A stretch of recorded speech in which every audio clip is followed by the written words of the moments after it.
Hello అందరికి welcome to one more mini blog. ఎక్కడికమ్మా తల్లి అంత పొద్దున్నే పోతున్నావు అంత మంచులో అనుకుంటున్నారా? గెస్ చేయండి. వద్దులే, మీకు అంత శ్రమ ఇవ్వాలనుకోవట్లేదు, నేనే చెప్పేస్తా.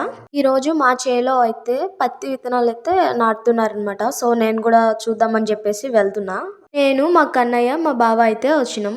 ఏంటి నీకు తెలీదా ఎలా నాటుతారో అంటే? నాకైతే తెలీదు. సో ఇప్పుడే అయితే చూస్తున్నా, అందుకే చూసేద్దామని వచ్చా. ఈ సీడ్స్ అయితే మాత్రం భలే ఉన్నాయి రెడ్గా. ఇంకా ఫస్ట్ అయితే దేవుడికి దండం అయితే పెట్టేసుకొని ఒక కొంచెం అయితే నాటిన కొన్ని అయితే. యాడ నాటాలి ఎలా నాటాలి అని నేను అడుగుతుంటే వాళ్ళైతే నవ్వుతున్నారు. నన్ను చూసి మా కన్నయ్య కూడా చక్కగా నాటుతా ఉన్నాడు. చూడండి ఎంత ముద్దు ముద్దుగా. అంత ఎర్లీ మార్నింగ్ అంత మంచులో నాతో పాటు వాడు కూడా నిద్ర లేచి వచ్చాడనమాట. కూలోళ్ళందరూ నాటడం అయితే స్టార్ట్ చేసేసారు.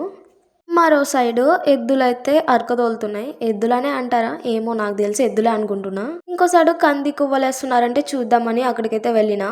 అని మధ్యలో ఈ రేగుపళ్ళు ఎందుకో నన్నే పిలుస్తున్నట్టు అనిపించి అలా వెళ్ళి కొన్ని కోసుకున్నా. కానీ నాకైతే భయం వేసింది, పాములు ఉంటాయేమో అని. ఇంకా ఫైనల్లీ మా కన్నయ్య అయితే అక్కడి నుంచి రాట్లా, మట్టిలో బాగా ఆడుకుంటున్నాడు. ఈ వీడియో నచ్చితే సబ్స్క్రైబ్ చేసుకోండి.